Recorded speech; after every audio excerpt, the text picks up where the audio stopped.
ਨਾ ਸਰੋ ਮਨਸੂਰ ਗੁਰੂ ਗੋਬਿੰਦ ਸਿੰਘ, ਏਜ਼ ਦੀ ਮਨਸੂਰ ਗੁਰੂ ਗੋਬਿੰਦ ਸਿੰਘ। ਸਮੇਂ ਦੇ ਇਤਿਹਾਸ ਤੇ ਆਪਣੀ ਹੋਂਦ ਦੇ ਡੂੰਘੇ ਨਿਸ਼ਾਨ ਛੱਡਣ ਵਾਲੇ ਅਲਾਹੀ ਨੂਰ ਸ਼੍ਰੀ ਗੁਰੂ ਗੋਬਿੰਦ ਸਿੰਘ ਜੀ ਦਾ ਜਨਮ 9ਵੇਂ ਗੁਰੂ ਸ਼੍ਰੀ ਗੁਰੂ ਤੇਗ ਬਹਾਦਰ ਜੀ ਅਤੇ ਮਾਤਾ ਗੁਜਰੀ ਜੀ ਦੇ ਘਰ ਪਟਨਾ ਬਿਹਾਰ 1666 ਵਿੱਚ ਹੋਇਆ ਸੀ। ਆਪ ਜੀ ਦੇ ਜਨਮ ਦੇ ਸਮੇਂ ਪਿਤਾ ਗੁਰੂ ਤੇਗ ਬਹਾਦਰ ਜੀ ਸਿੱਖੀ ਪ੍ਰਚਾਰ ਲਈ ਬੰਗਾਲ ਅਤੇ ਅਸਾਮ ਦੇ ਦੌਰੇ ਤੇ ਗਏ ਹੋਏ ਸਨ। ਆਪ ਜੀ ਦੇ ਜਨਮ ਦੀ ਖਬਰ ਮਿਲਦੇ ਹੀ ਉਹਨਾਂ ਨੇ ਮਾਤਾ ਗੁਜਰੀ ਜੀ ਨੂੰ ਸੁਨੇਹਾ ਭੇਜਿਆ ਕਿ ਬੱਚੇ ਦਾ ਨਾਂ ਗੋਬਿੰਦ ਰਾਏ ਰੱਖਿਆ ਜਾਵੇ। ਆਪ ਜੀ ਦੀ ਮੁੱਢਲੀ ਵਿੱਦਿਆ ਪਟਨਾ ਵਿੱਚ ਹੀ ਹੋਈ। ਕਲਗੀਧਰ ਪਾਤਸ਼ਾਹ ਬਚਪਨ ਤੋਂ ਹੀ ਬਾਕੀ ਬੱਚਿਆਂ ਤੋਂ ਕਾਫੀ ਅਲੱਗ ਸਨ। ਸੂਝਵਾਨ ਅਤੇ ਧਰਮੀ ਮਨੁੱਖ ਆਪ ਜੀ ਦੇ ਰੱਬੀ ਨੂਰ ਦੇ ਦਰਸ਼ਨ ਕਰ ਲੈਂਦੇ ਸਨ। ਜਦੋਂ ਸ਼੍ਰੀ ਗੁਰੂ ਤੇਗ ਬਹਾਦਰ ਜੀ ਦੇਸ਼ ਭਰ ਦੇ ਕਈ ਹਿੱਸਿਆਂ ਵਿੱਚ ਪ੍ਰਚਾਰ ਕਰਨ ਤੋਂ ਬਾਅਦ ਅਨੰਦਪੁਰ ਸਾਹਿਬ ਪਹੁੰਚੇ ਅਤੇ ਆਪਣੇ ਪਰਿਵਾਰ ਨੂੰ ਵੀ ਉੱਥੇ ਹੀ ਬੁਲਾ ਲਿਆ। ਇਹ ਉਹ ਦਿਨ ਸੀ ਜਦੋਂ ਪਿਤਾ ਤੇਗ ਬਹਾਦਰ ਜੀ ਅਤੇ ਪੁੱਤਰ ਗੁਰੂ ਗੋਬਿੰਦ ਸਿੰਘ ਜੀ ਦਾ ਮੇਲ ਹੋਇਆ। ਅਨੰਦਪੁਰ ਸਾਹਿਬ ਵਿੱਚ ਪਿਤਾ ਤੇਗ ਬਹਾਦਰ ਜੀ ਨੇ ਆਪ ਜੀ ਨੂੰ ਹਿੰਦੀ, ਗੁਰਮੁਖੀ, ਫਾਰਸੀ ਦੀ ਪੜ੍ਹਾਈ ਲਿਖਾਈ ਦੇ ਨਾਲ-ਨਾਲ ਸ਼ਸਤਰ ਵਿੱਦਿਆ, ਤੀਰ ਅੰਦਾਜ਼ੀ, ਤਲਵਾਰ ਚਲਾਉਣਾ ਅਤੇ ਘੋੜ ਸਵਾਰੀ ਦੀ ਸਿਖਲਾਈ ਦਾ ਪ੍ਰਬੰਧ ਵੀ ਕੀਤਾ। ਇਹ ਉਹ ਸਮਾਂ ਸੀ ਜਦੋਂ ਔਰੰਗਜ਼ੇਬ ਦੇ ਜ਼ੁਲਮਾਂ ਦੀ ਕਹਾਣੀ ਲਿਖੀ ਜਾ ਰਹੀ ਸੀ।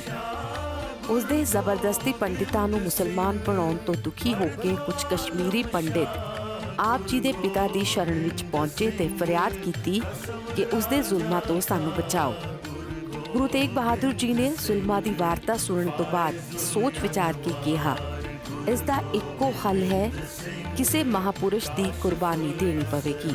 ਪਿੱਛੇ ਖੜੇ ਬਾਲਕ ਗੋਬਿੰਦ ਰਾਏ ਨੇ ਇਸ ਨੂੰ ਸੁਣ ਕੇ ਬੜੀ ਮਾਸੂਮੀਅਤ ਪਰ ਦ੍ਰਿੜਤਾ ਨਾਲ ਕਿਹਾ, ਪਿਤਾ ਜੀ, ਤੁਹਾਡੇ ਤੋਂ ਵੱਡਾ ਹੋਰ ਕਿਹੜਾ ਮਹਾਪੁਰਸ਼ ਹੋ ਸਕਦਾ ਹੈ। ਨਿੱਕੀ ਜਿਹੀ ਉਮਰ ਵਿੱਚ ਪੁੱਤਰ ਗੋਬਿੰਦ ਰਾਏ ਦੀ ਬਹਾਦਰੀ ਵੇਖ ਕੇ ਪਿਤਾ ਗੁਰੂ ਤੇਗ ਬਹਾਦਰ ਜੀ ਦੰਗ ਰਹਿ ਗਏ। ਇਸ ਤੋਂ ਬਾਅਦ ਜਦੋਂ ਸ਼੍ਰੀ ਗੁਰੂ ਤੇਗ ਬਹਾਦਰ ਜੀ ਨੂੰ ਔਰੰਗਜ਼ੇਬ ਨੇ ਗ੍ਰਿਫਤਾਰ ਕਰ ਲਿੱਤਾ ਤਾਂ ਉਹਨਾਂ ਨੇ ਆਪਣੇ ਪੁੱਤਰ ਗੋਬਿੰਦ ਰਾਏ ਨੂੰ ਚਿੱਠੀ ਭੇਜੀ। ਬਲ ਛੁਟਕਿਓ ਬੰਧਨ ਪਰੇ ਕੁਛ ਨਾ ਹੋਤ ਉਪਾਏ, ਕਹਿਣਾ ਅਨਕ ਅਬ ਓਟ ਹਰ ਜੀਓ ਹੋਰ ਸਹਾਇ। ਉੱਤਰ ਵਿੱਚ ਗੋਬਿੰਦ ਰਾਏ ਦੇ ਇਹ ਸ਼ਬਦ ਸਨ, ਬਲ ਹੁਆ ਬੰਧਨ ਛੁਟੇ ਸਭ ਕੁਛ ਹੋਤ ਉਪਾਏ, ਨਾਨਕ ਸਭ ਕੁਛ ਤੁਮਰੇ ਹਾਥ ਮੈਂ ਤੁਮ ਹੀ ਹੋਤ ਸਹਾਇ।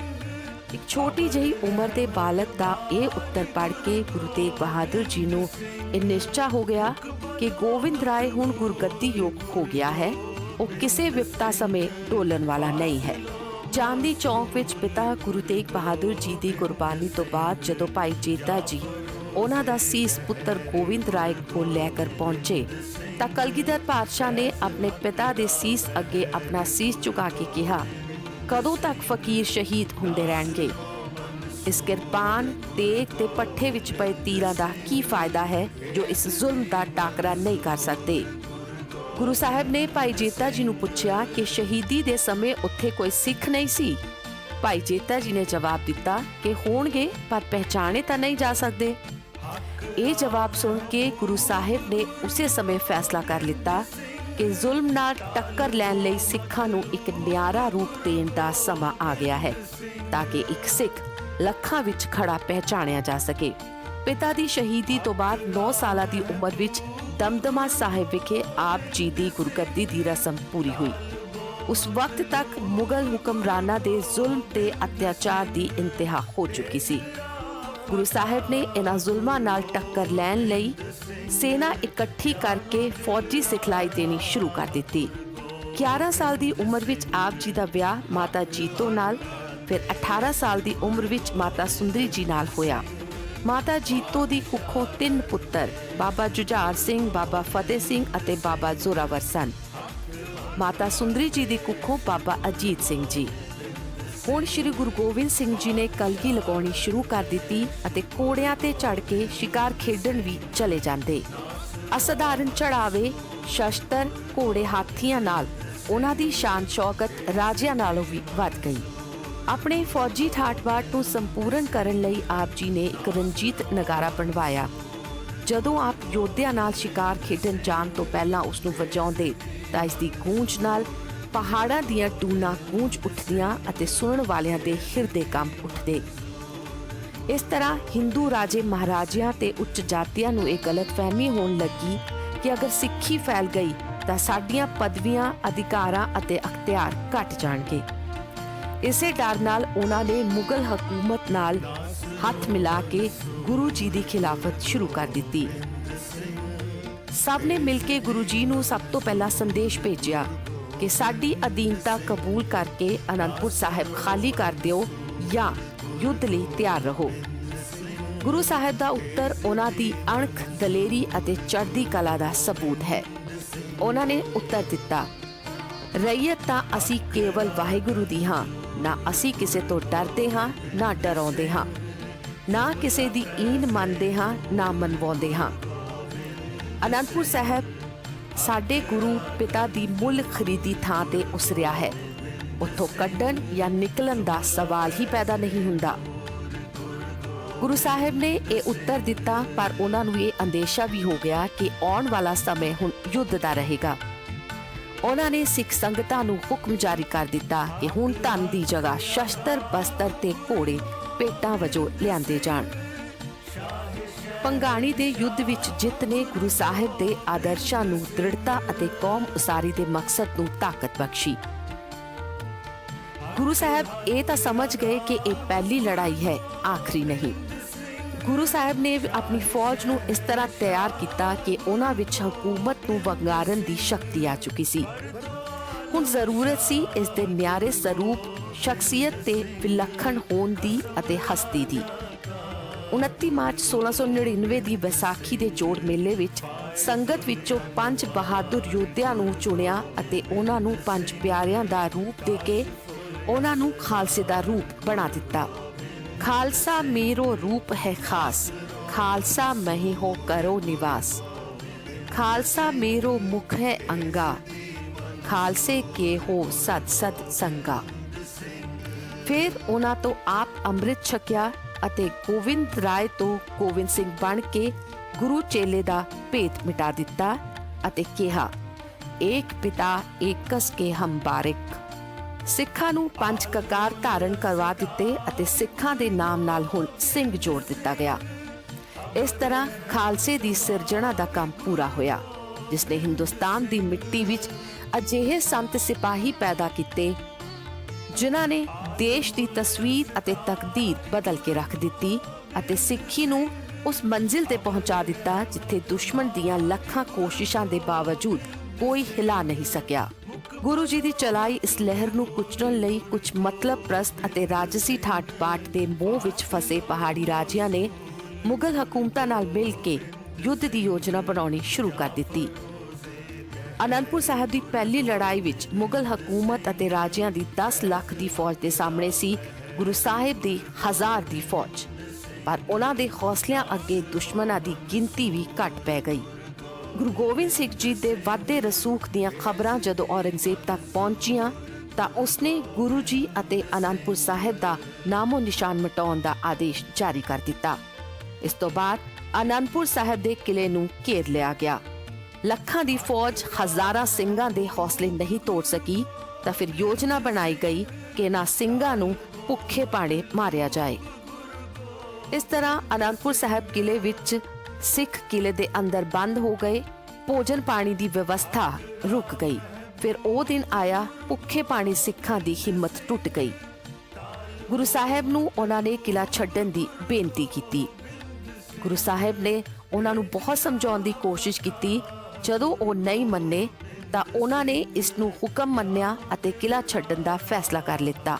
ਪਰ ਜਿਵੇਂ ਹੀ ਇਸ ਕਿਲੇ ਤੋਂ ਬਾਹਰ ਆਏ, ਮੁਗਲ ਫੌਜਾਂ ਨੇ ਉਹਨਾਂ ਤੇ ਹਮਲਾ ਕਰ ਦਿੱਤਾ।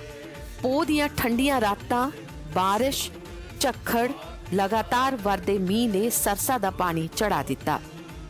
ਦੂਜੀ ਤਰਫ ਠੰਡ ਦੇ ਕਹਿਰ ਨੇ ਸਿੰਘਾਂ ਦੀ ਗਿਣਤੀ ਘਟਾ ਦਿੱਤੀ ਤੇ ਸਰਸਾ ਨਦੀ ਦੇ ਕੰਢੇ ਇਹ ਉਹ ਦਿਨ ਸੀ ਜਦੋਂ ਗੁਰੂ ਸਾਹਿਬ ਦਾ ਪਰਿਵਾਰ ਉਹਨਾਂ ਤੋਂ ਵਿਛੜ ਗਿਆ। ਮਾਤਾ ਗੁਜਰੀ ਜੀ ਅਤੇ ਛੋਟੇ ਸਾਹਿਬਜ਼ਾਦੇ ਗੰਗੂ ਰਸੋਈਏ ਨਾਲ ਸਰਹੰਦ ਵੱਲ ਚਲੇ ਗਏ। ਗੁਰੂ ਸਾਹਿਬ, ਕੁਝ ਸਿੰਘ ਅਤੇ ਵੱਡੇ ਸਾਹਿਬਜ਼ਾਦੇ ਚਮਕੌਰਗੜੀ ਪਹੁੰਚ ਗਏ। ਪੋਹ ਦੀ ਕਾਲੀ, ਠੰਡੀ ਅਤੇ ਹਨੇਰੀ ਰਾਤ ਦਾ ਸਮਾਂ ਸੀ। ਇੱਕ ਪਾਸੇ 42 ਦੀ ਸੰਖਿਆ ਵਿੱਚ ਭੁੱਖੇ ਪਾਣੇ ਸਿੰਘ ਅਤੇ ਦੂਜੇ ਪਾਸੇ 10 ਲੱਖ ਦੀ ਵੱਡੀ ਫੌਜ। ਚਮਕੌਰ ਗੜੀ ਦੀ ਜੰਗ ਵਿੱਚ ਸ੍ਰੀ ਗੁਰੂ ਗੋਬਿੰਦ ਸਿੰਘ ਜੀ ਨੇ ਆਪਣੇ ਸਿੰਘਾਂ ਨੂੰ ਅਜਿਹਾ ਤਾਕਤਵਰ ਬਣਾਇਆ ਤੇ ਇੱਕ ਸਲੋਕ ਜਾਰੀ ਕੀਤਾ। ਚਿੜੀਆਂ ਤੋਂ ਮੈਂ ਬਾਜ ਤੁੜਾਵਾਂ, ਗਿੱਦੜਾਂ ਤੋਂ ਮੈਂ ਸ਼ੇਰ ਬਣਾਵਾਂ, 1.25 ਲੱਖ ਨਾਲ ਇੱਕ ਲੜਾਵਾਂ, ਤਬੇ ਗੋਬਿੰਦ ਸਿੰਘ ਨਾਮ ਕਹਾਵਾਂ। ਸ੍ਰੀ ਗੁਰੂ ਗੋਬਿੰਦ ਸਿੰਘ ਜੀ ਦੇ ਇਸ ਵਾਕ ਨੇ ਗਿਣਤੀ ਭਰ ਸਿੰਘਾਂ ਦੀ ਫੌਜ ਵਿੱਚ ਅਜਿਹਾ ਜੋਸ਼ ਭਰ ਦਿੱਤਾ ਕਿ ਲੱਖਾਂ ਦੀ ਸੰਖਿਆ ਵਿੱਚ ਮੁਗਲ ਸੈਨਾ ਦੇ ਸਾਹਮਣੇ ਉਹ ਖੜੇ ਹੋ ਗਏ ਤੇ ਉਹਨਾਂ ਦੇ ਛੱਕੇ ਛੁਡਾ ਦਿੱਤੇ। ਤੀਰ ਤਲਵਾਰਾਂ ਚੱਲ ਰਹੀਆਂ ਸਨ। ਗੁਰੂ ਸਾਹਿਬ ਦੇ ਪਿਆਰੇ ਸ਼ਹੀਦ ਹੁੰਦੇ ਜਾ ਰਹੇ ਸਨ। ਫਿਰ ਉਹ ਦਿਨ ਆਇਆ ਜਦੋਂ ਗੁਰੂ ਸਾਹਿਬ ਨੇ ਆਪਣੇ ਦੋਨੋਂ ਵੱਡੇ ਸਾਹਿਬਜ਼ਾਦਿਆਂ ਨੂੰ ਆਪਣੇ ਹੱਥੀਂ ਤਿਆਰ ਕਰਕੇ ਯੁੱਧ ਵਿੱਚ ਭੇਜਿਆ।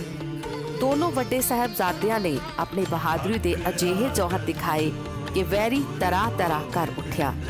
ਪਰ ਇਸ ਯੁੱਧ ਵਿੱਚ ਦੋਨੋਂ ਸਾਹਿਬਜ਼ਾਦੇ ਸ਼ਹੀਦ ਹੋ ਗਏ।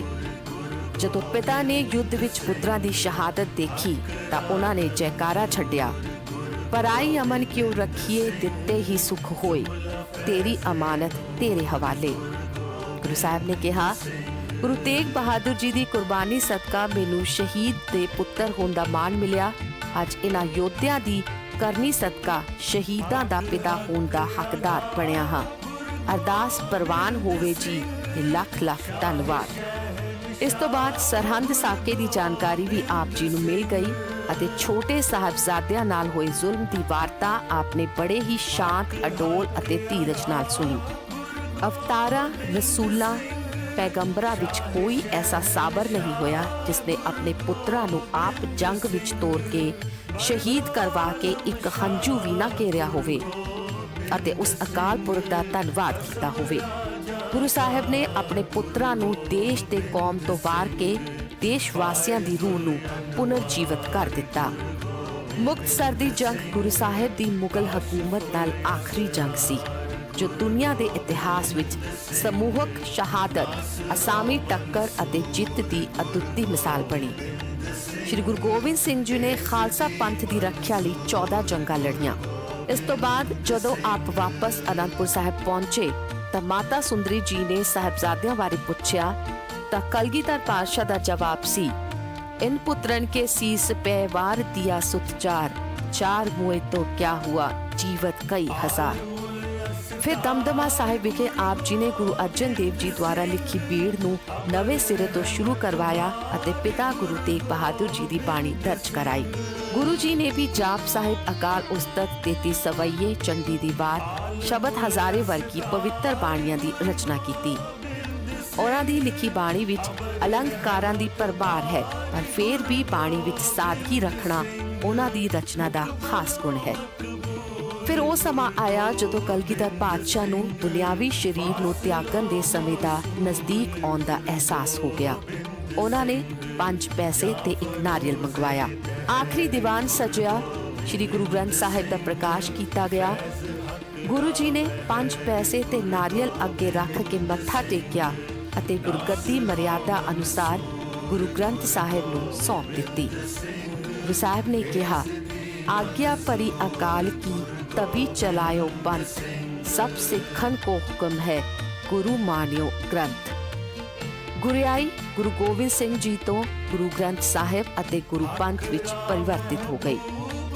ਸਿੱਖੀ ਨੂੰ ਸ਼ਬਦ ਗੁਰੂ ਨਾਲ ਜੋੜ ਕੇ ਸਦੀਵੀ ਕਾਲ ਲਈ ਦੇਹਧਾਰੀ ਗੁਰੂਆਂ ਤੋਂ ਮੁਕਤ ਕਰ ਦਿੱਤਾ। ਗੁਰੂ ਜੀ ਨੇ ਕਿਹਾ, ਬਾਣੀ ਸਾਡਾ ਹਿਰਦਾ ਹੈ, ਜਿਸਨੇ ਸਾਡੇ ਬਚਨ ਸੁਣਨੇ ਹੋਣ ਤਾਂ ਬਾਣੀ ਦਾ ਪਾਠ ਕਰੇ, ਜਿਸਨੇ ਸਾਡੇ ਦਰਸ਼ਨ ਕਰਨੇ ਹੋਣ ਤਾਂ 5 ਪਿਆਰਿਆਂ ਦਾ ਦਰਸ਼ਨ ਕਰੇ। 17 ਅਕਤੂਬਰ 1708 ਵਿੱਚ ਗੁਰੂ ਸਾਹਿਬ ਜੋਤੀ ਜੋਤ ਰਲੀ ਸੰਪੂਰਨ ਥਿਆ ਰਾਮ ਦੇ ਹੁਕਮ ਅਨੁਸਾਰ ਅਲੋਪ ਹੋ ਗਏ। ਸਿੱਖਾਂ ਦੇ 10ਵੇਂ ਗੁਰੂ ਸ਼੍ਰੀ ਗੁਰੂ ਗੋਬਿੰਦ ਸਿੰਘ ਜੀ ਦਾ ਜੀਵਨ ਇੱਕ ਮਹਾਨ ਸ਼ਕਤੀ ਦਾ ਸੋਮਾ ਹੈ ਜੋ ਕੌਮ ਦੀ ਸਦਾ ਅਗਵਾਈ ਕਰਦਾ ਰਿਹਾ ਅਤੇ ਕਰਦਾ ਰਹੇਗਾ। ਦੇਹ ਸ਼ਿਵਾ ਪਰ ਮੋਹ ਇਹ, ਸ਼ੁਭ ਕਰਮਨ ਤੇ ਕਬਹੂ ਨਾ ਡਰੋ, ਨਾ ਡਰੋ ਅਰ ਸੋ ਜਬ ਜਾਣੂ ਲੜੋ, ਨਿਸ਼ਚੈ ਕਰ ਆਪਣੀ ਜੀਤ ਕਰੋ। 10ਵੇਂ ਪਿਤਾ ਸ਼੍ਰੀ ਗੁਰੂ ਗੋਬਿੰਦ ਸਿੰਘ ਜੀ ਦੇ ਜਨਮ ਦਿਹਾੜੇ ਦੇ ਮੌਕੇ ਤੇ ਗਲੋਬਲ ਮਿਡਾਸ ਫਾਊਂਡੇਸ਼ਨ ਤਰਫੋਂ ਲੱਖ ਲੱਖ ਵਧਾਈਆਂ।